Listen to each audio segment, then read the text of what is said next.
ایک آدمی پوری زندگی گناہوں میں گزارا، نافرمانیوں میں گزارا، لیکن آخر وقت میں بھی اسے توبہ کی توفیق ہو گئی اور وہ اللہ اس کے رسول کی طرف پلٹ گیا اور ایمان پر خاتمہ ہو گیا تو وہ آدمی کامیاب ہو گیا۔ ایک آدمی پوری زندگی نیک کام کرتا رہا، دین کے کام میں لگا رہا، لیکن کوئی ایسی چوک ہو گئی کہ آخری وقت میں اس کا خاتمہ ایمان پر نہ ہوا تو وہ ہمیشہ کے لیے ناکام ہو گیا۔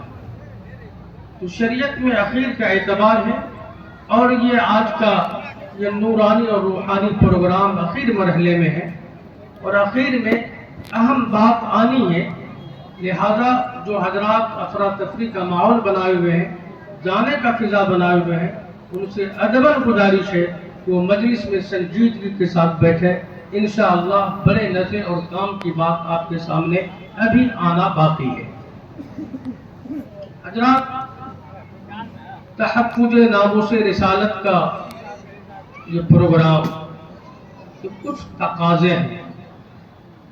آپ نے بڑی گرم گرم تقریریں سنی ہیں۔ میں علم کے اعتبار سے بھی اور عمل کے اعتبار سے بھی بہت کمزور آدمی ہوں۔ میں گرم تو نہیں، لیکن چاہتا ہوں کہ کچھ نرم باتیں جو دل کی باتیں ہیں وہ آپ تک پیش کروں۔ حضرات،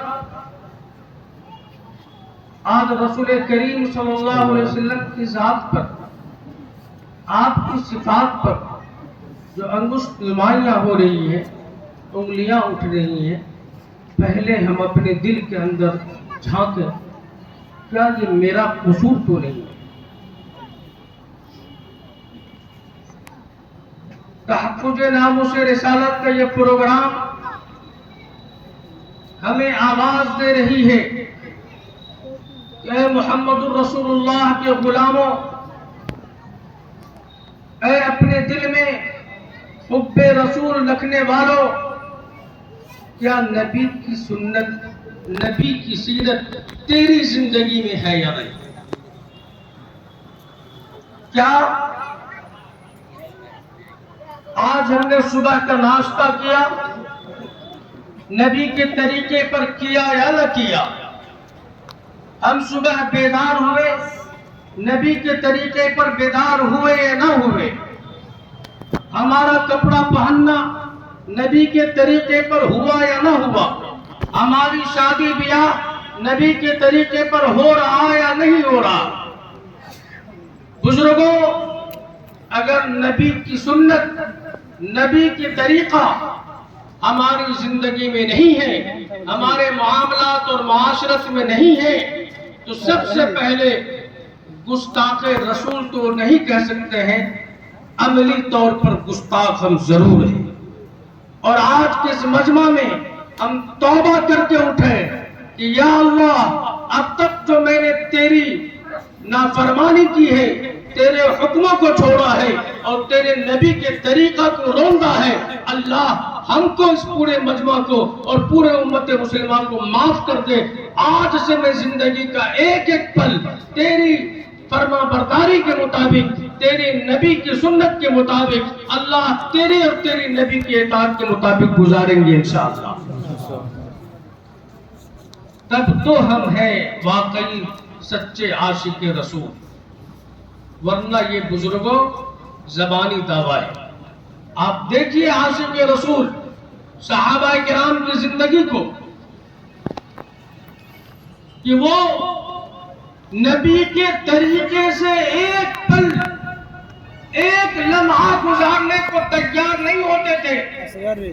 تاریخ کی کتابیں موجود ہیں، نبی صلی اللہ علیہ وسلم کی سیرت موجود ہے۔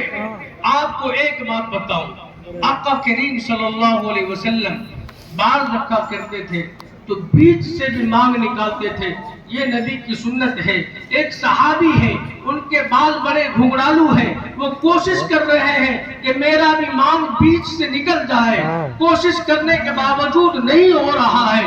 وہ تڑپ رہے ہیں کہ میرا بال نبی کے بال کے مطابق ہو جائے، میرا چہرہ نبی کے چہرے کے مطابق میل کھا جائے۔ وہ چنانچہ وہ صحابی ایک چھڑ، ایک لوہا کو لیتے ہیں، آگ کے اندر گرم کرتے ہیں اور اپنے بیچ سر کے اوپر رکھتے ہیں، جس سے ان کے سر کے بال بھی جلتے ہیں اور سر کے کھال بھی جلتے ہیں، اور اسی حالت میں محمد رسول اللہ کی خدمت میں حاضر ہوتے ہیں۔ اللہ کے نبی کہتے ہیں کہ میرے پیارے، تو نے یہ کیا حال کر رکھا ہے؟ وہ صحابی کہتے ہیں اے اللہ کے رسول، میں چاہتا تھا کہ جس طرح بال آپ کا بھی ہے آپ کے غلام کا بھی ہو جائے، کوشش کرنے کے باوجود نہیں ہو رہا تھا۔ مجھے تدبیر یہی سوچی کہ اب چھڑ کو گرم کیا جائے اور بیچ سر پر ناک پر رکھا جائے، چنانچہ میرے سر کے بال بھی جلے اور کھال بھی جلے، لیکن تکلیف ہوئی، لیکن میرا سر کا بال کا طریقہ آپ کے طریقے سے مل گیا، اس سے بڑی بات کیا ہو سکتی ہے؟ سبحان اللہ۔ بزرگوں، یہ ہے، اسی لیے وقت تیزی سے گزر رہا ہے اور یہ مجمع اس بات کی اجازت نہیں دیتا ہے کہ میں مزید بات کروں۔ ایک بات اور یاد رکھیے کہ ہم لوگوں نے بہت ساری کمیاں کی ہیں۔ آج نبی کی سیرت، نبی کے اخلاق، نبی کے کردار سے ہم خود ناواقف ہیں۔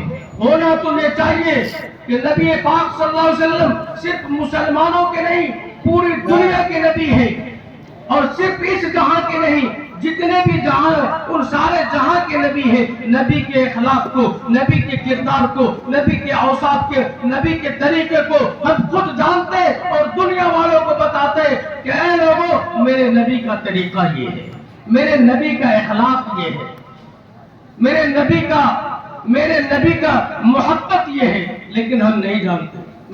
لوگ آج کہتے ہیں کہ یہ اسلام تلوار کے نوک سے پھیلا ہے۔ بزرگوں، میں ڈنکے کے چوٹ پر کہتا ہوں، یہ اسلام تلوار کے نوک سے نہیں بلکہ اخلاق کے نوک سے پھیلا ہے۔ ذرا نبی صلی اللہ علیہ وسلم کے اخلاق کو دیکھو۔ میں مختصر بات کو ختم کرنے کے قریب ہوں۔ نبی کے اخلاق دیکھیے، آقا کریم صلی اللہ علیہ وسلم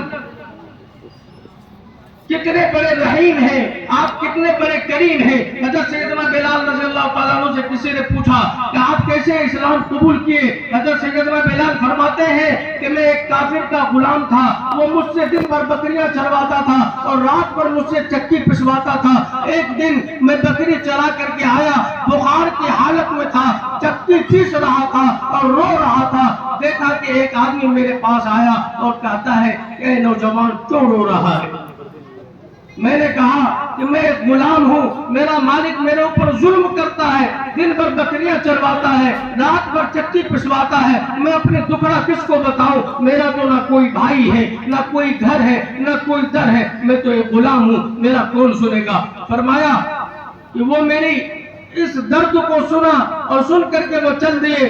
تو میں نے کہا کہ یہ غلام کی کون سنتا ہے، آپ بھی سنے چل دیے۔ فرمایا کہ کچھ دیر کے بعد دیکھا کہ وہ ہنستے پھر آئے اور اپنے ہاتھ میں پیالہ میں کچھ سامان کھانے کے لے کر کے آئے اور مجھے کھلایا، کہا کہ یہ کھا لے۔ میں کھا لیا اور کہا کہ اب تو آرام کر، تو سو جا۔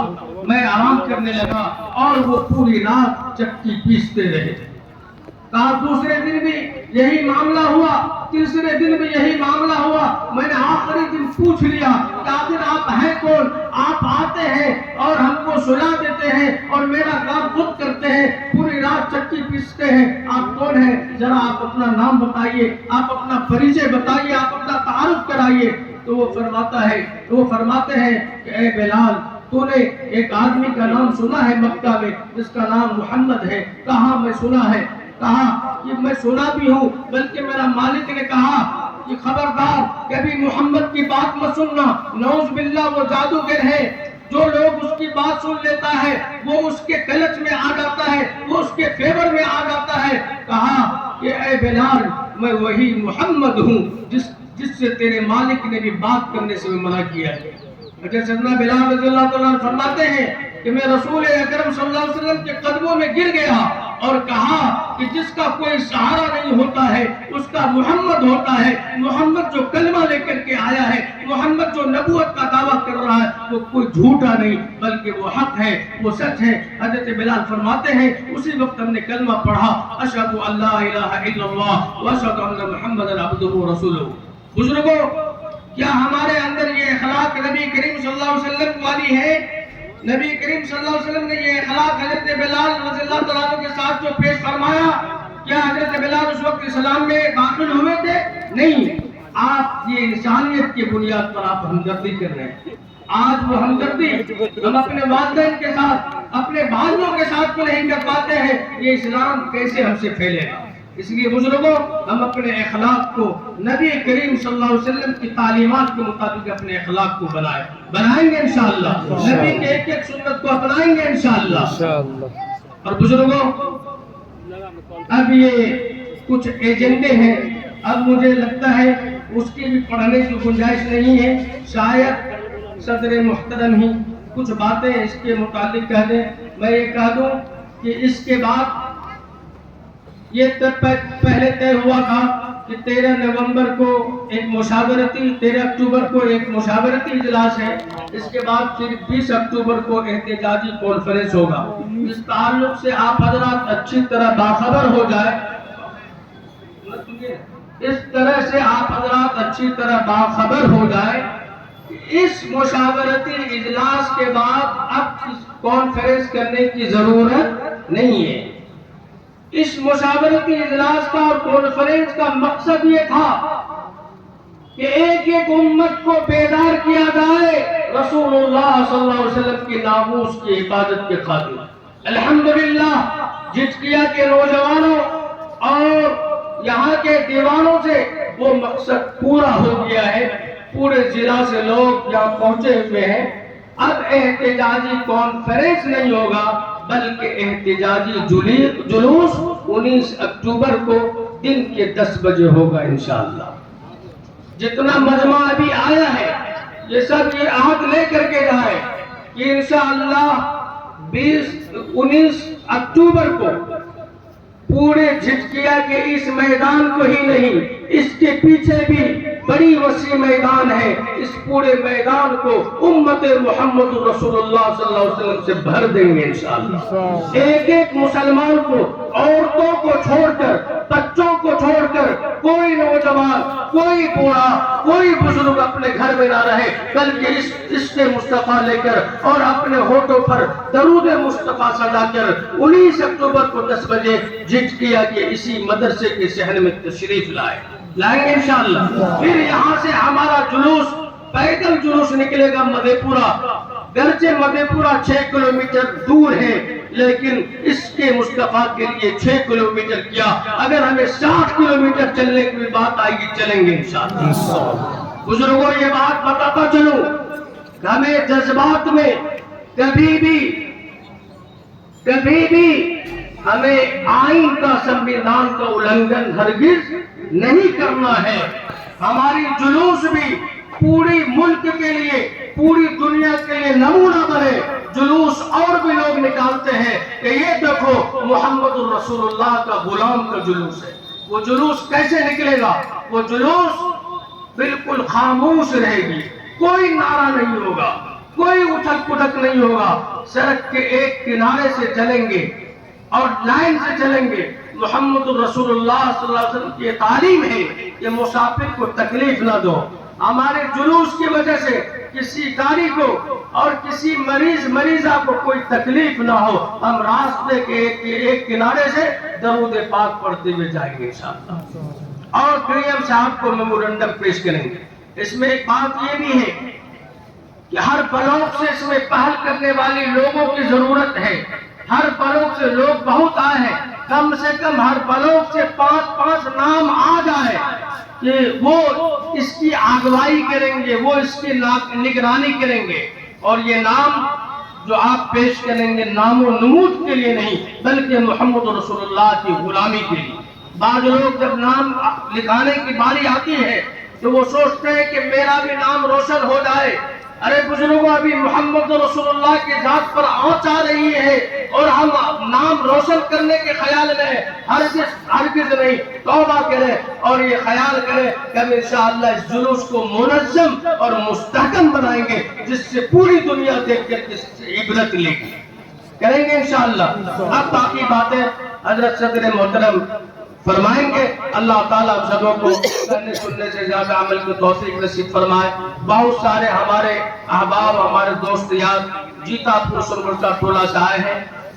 آپ کو میں بتاتا چلوں کہ ان نوجوانوں کی جس طرح جھٹکیاں میں قربانی رہی ہے، وہاں کے بھی ہمارے نوجوانوں کو قربانی رہی ہے، اور یہ تحفظ ناموس رسالت کا پہلا پروگرام جیتا پور کی سرزمین سے شروع ہوا۔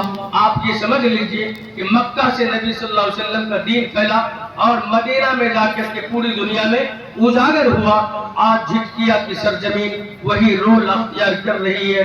یقیناً مدینے والا منظر مجھے یاد آ رہا ہے۔